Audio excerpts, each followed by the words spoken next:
Rhodes Speyside Whisky Festival brings together whisky, music, food and fun.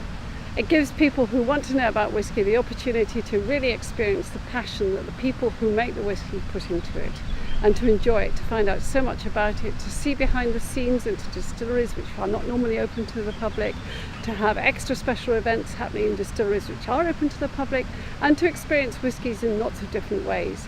There's lots to enjoy apart from whisky. There's the wonderful scenery, there's fantastic welcome that they're guaranteed to get from all the people who live and work here in Speyside.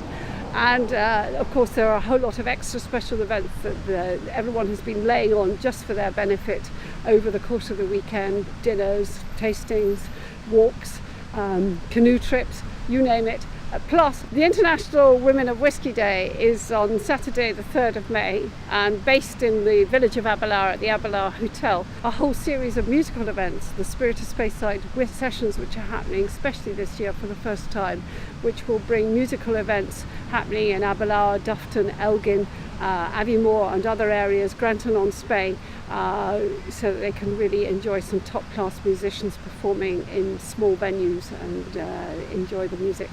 We have worked out so far that we have received online bookings from 31 different countries. Thousands of people converge on Speyside every May for this festival, and this brings prosperity to the area. They're looking for accommodation, they're purchasing tickets for events, they're spending money in all sorts of different establishments, and altogether last year we calculated that well over £1 million was spent in the course of 5 days within Speyside. I think the popularity is based on the number of things that you can do in Speyside. We've got 20 distilleries that are open to the public. They've got special tours in distilleries that you can't normally go around, whisky dinners, and it's involved in the whole of Speyside, and I think it's just the variety and range of things that you can do that really does make it different, make it stand out.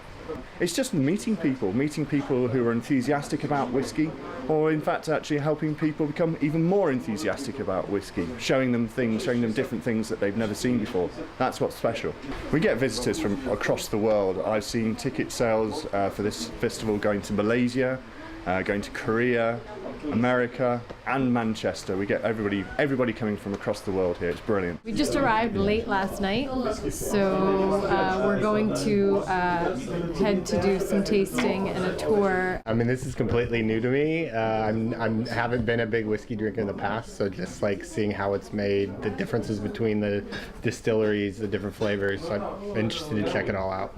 I'm just looking forward to seeing the countryside and going to the distilleries, doing a tour, and that Saturday the dance and the farmers market in Elgin and the whole kind of outdoor festival feel, and then take the train to Dufftown. Originally, when we started to get involved in the whisky festival, we would just transport people between Dufftown and Keith and Dufftown.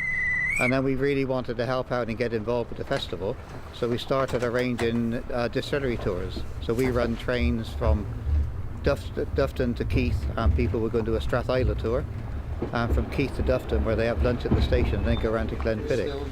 And we also thought it would be a nice gesture to give all the passengers a dram each way. So that's what we do. Every passenger that rides the train over the whisky festival gets a dram. Obviously a lot of them do several distilleries, and on the last train back, if they've been to Keith, they're very merry indeed, usually. But we've got a lot of repeat customers. We see them every year, and they keep coming back for a trip on the railway and their free dram, of course. And we're calling ourselves the Whisky Line, because this line originally brought a lot of the trade to the distilleries and bringing in the raw materials and taking away the whisky to travel all over the country and hence all around the world.